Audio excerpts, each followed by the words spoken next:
जय हिंद। माननीय मुख्य अतिथि, निर्णायकगण तथा उपस्थित सभी गणमान्य जनों को मेरा स्वागत नमस्कार। मान्यवर, मुझे कुछ विडंबनाएं आज तक समझ नहीं आती कि अगर बेटा हुआ तो इंजीनियर बना दो और बेटी हुई तो डॉक्टर। कभी किसी से पूछो कि बड़े होकर क्या बनना है, तो जवाब आता है कि 90% वाला इंजीनियर या 95% वाला डॉक्टर।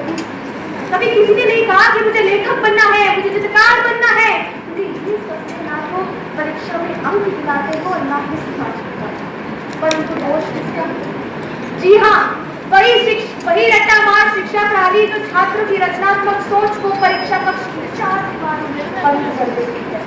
परंतु आज एनसीईआरएफ के आने से एक उम्मीद दिखाई पड़ती है। एनसीईआरएफ कहता है कि शिक्षा का उद्देश्य केवल अंकों की होड़ नहीं, अपितु संपूर्ण मानव विकास होना चाहिए। एनसीईआरएफ के तहत अब छात्र अपनी कौशल व रचनात्मकता से प्राप्त किए गए श्रेय को भविष्य में भी उपयोग कर सकते हैं। महोदय, कभी किसी ने लता मंगेशकर जी से क्यों नहीं पूछा कि आप इतना मीठा कैसे गाती हैं? आपके 10वीं में कितने अंक थे?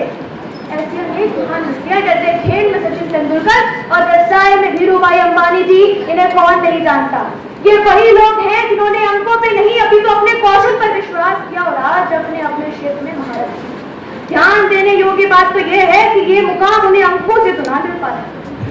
शिक्षा वो नहीं जो नौकरी दिला दे, अपितु वो है जो सोचने की क्षमता दे। ये कथन महान वैज्ञानिक अल्बर्ट आइंस्टाइन का है जो स्वयं मेडल से चिढ़ते थे।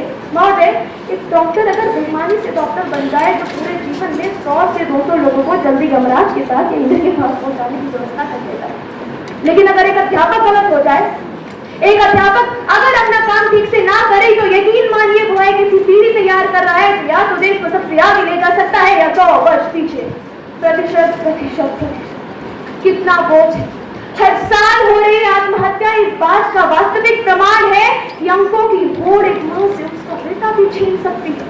आज का युवा 95% लाने के बाद भी संतुष्ट नहीं होता और आत्महत्या कर लेता है। क्यों? क्योंकि वो तो 99 की फेल में था। आज काबिलियत मापने का एकमात्र तरीका है अंक। शर्मा जी के बेटे के कितने नंबर आए?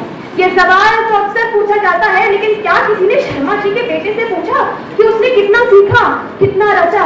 अरे कितना रटा।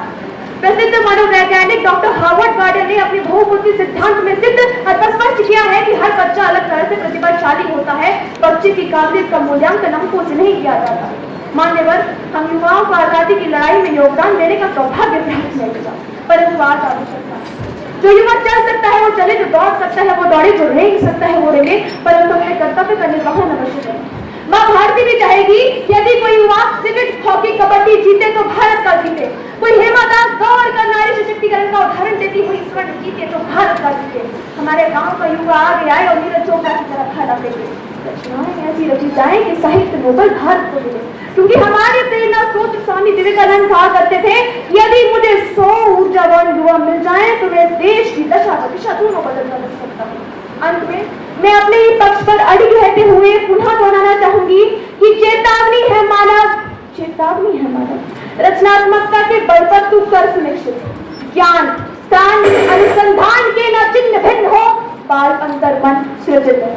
जय हिंद, धन्यवाद।